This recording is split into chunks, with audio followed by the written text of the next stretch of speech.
Irayal, and welcome to A for You TV. I would like to tell you a short story. The story of God in His great love creating human beings. When God created this whole world, to all the created beings, He said, "Let there be." He said, "Let there be light," and there was light. He said, "Let there be trees," and there were trees. But for creating the human beings, He did not say, "Let there be man." No, God said, "Let us make man." And God created man with His own hands. Imagine God bending down, taking the dust into His hands, shaping that body out, and then He blows His breath into the nostrils of man, and man becomes the living soul. And when this created being, he first opens his eyes, you know what he saw? He saw God. He saw the love on which he was created. And 1 John chapter 4 verse 8 says that God is love.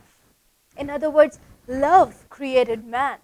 I don't know how God introduced himself to Adam when he first opened his eyes, but Adam experienced that love. And then the beautiful and the perfect world that God had created for man, God said to man that be fruitful and multiply. And man increases in number. But time comes when this happy story gradually changes. And man starts to abuse the freedom of God given to him. He starts to fall away from God. And finally, he rejects God. God have felt the same feeling that often you and me might have felt, the feeling of rejection. We know how it feels like when friends leave us at the time when they're needed the most. When someone promises you something but at the end doesn't fulfill that promise. Yeah, there are times when our dreams doesn't turn into the reality, and sadly there is also a time when we stop to trust others. Might be that now you don't trust your parents or your children. Or might be that you're in a relation of marriage which lacks trust due to any of the reason. But just for a moment, remember the love of God. That even after being rejected, He still trusts on His people. He still loves them and He still waits for them. Not only this, but God does something unthinkable, what the Bible calls the covenant, which is basically a promise with you and me.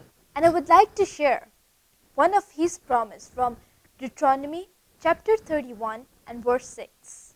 Be strong and of good courage. Do not fear nor be afraid for them. For the Lord your God is the one who goes with you. He will not leave you nor forsake you. My beloveds, God is the best promise keeper in this universe. And remember, it's not we who is faithful to Him, but it is He who is faithful to us. And if anyone of your beloved had disappointed you, or you had disappointed them, then it is the time to forgive and to be sorry.